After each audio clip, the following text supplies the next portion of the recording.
na ba espiritu? Wala na gagnit. Ang espiritu sa kalibutan na nagpuyo niya. Ang yawa.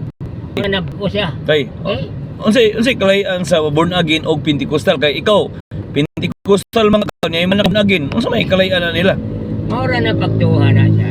Amor na sila Maura day. na siya pagtuha. Mutuo lang ang tao sa Trinity. Okay? Wala niyo, Adventist man ko. Kasi, okay. Unya dili nang pareha mo tawag Trinity pero lahi-lahi tawag pagtulunan abot sa pagkaon. Kasi, Sa doy papahulay. Inya, pero ikaw, dili ka magkakunot. mukha akong unod ay. Rami ang unod ah. Para ka klase.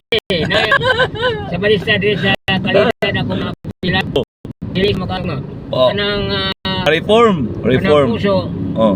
Puso sa saging. Kanang Pagkalamian na rin. Oh. Ang hari na. Mura na relasyon.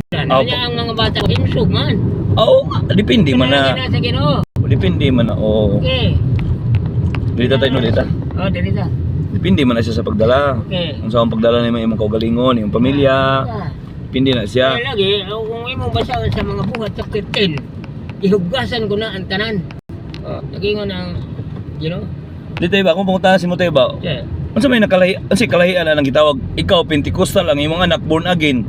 Unsa may Ora na siya kanang born kanang Pentecostal. oh. Sayaw na sila. Oh, yang born again. Saya pod. Ora na sila born again, ora na ang pangalan na napugos sa espiritu. Wala kay ko sa agits kayo ng meaning anang gitawag. Abi na ko ang born again isa ka relihiyon. Ang Pentecostal isa pod ka relihiyon. Usa ra ta pagtuo. Kung motuo ka ni Kristo, isa ra ta. Usa ka lawas, usa ka Dios. Huh? Ora siya sa kapagtuo. Ora siya. Pero sa relihiyon tay Ang pita na lahi.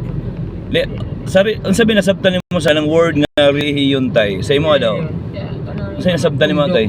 Okay, pundok. So, kanang gitawag born again og Pentecostal tay, isa na sa pundok o lahi-lahi nga pundok na sila? Lahi-lahi lang ako. Pundok. Ang kumagi sa Mo pangutana. Okay. Una may kalangan nganong nalalahi ang iya. Wala yung mga Pentecostal mang imong relihiyon mo, iyang relihiyon kay born again man. Anong nangabag ko sa istyo na siya. Okay. Ang istyo mo nga nagpuyo ng mga kalagayan, dili niya sa Diyos, iya masyayawa. Tama. Okay, naghana ano sawa. Tama. Okay. Karon nabag ko siya sa espiritu. Mo nang gitawag og born again. So, ang mga Pentecostal. Wag yapon, nabag ko sila sa espiritu. Asa may tama silang duha tay? Tay, may tama silang duha ang born again o ang Pentecostal? Maura na sila. Puro tama. Maura na sila. Puro tama ang duha tay. Maura na sila. Oo. Maura na sila. Kuya po lang imong batay. Magtotoo sa Ginoo. Isa lang sa kapatid sa Dios. Magtotoo ka sa Dios. Isa lang to. Ay nalagi na. Isa lang ta kabady ni Kristo. Sa kalawas ni Kristo. Kapag sa panahon, inigbalik niya. Tawagon siya. Okay, hukan niya ang tao. Magbahatyag maayo o magbahatyag daw siya. Hukman siya. Unsa man iyang ubantay pinagi sa to ang binuhatan o binuhatan o espiritu o sa pagtuo? Pinagi sa atong binuhatan. Hukman siya. Espiritu og buhatan. Kung nagbuhatyag maayo, okay. Hukman siya. Ato siya sa langit. Pero nagbuhatyag daw, wala siya maghinusol. Ato siya. Muto ka lang gitawag purgatorio tay. Wala na. Binuang mo na yan. Binuang. Kalukuhan na siya. Kalukuhan. Tinunto ng inang... Tinunto. Nagkakuhan sila sa tao din sa kalibutan ba? Mo? Iba, pag kalibutan sa yawa ni. Asa magkakita mga pare nga rip ni. So ibig sabihin tay kanang pare nga gibuhat karon wala ginay klaro. Di ginamawang sugos Ginoo. Lisod. Lisod ng mga pare. Okay. Ako na pibulsa rin nga tangkahan siya.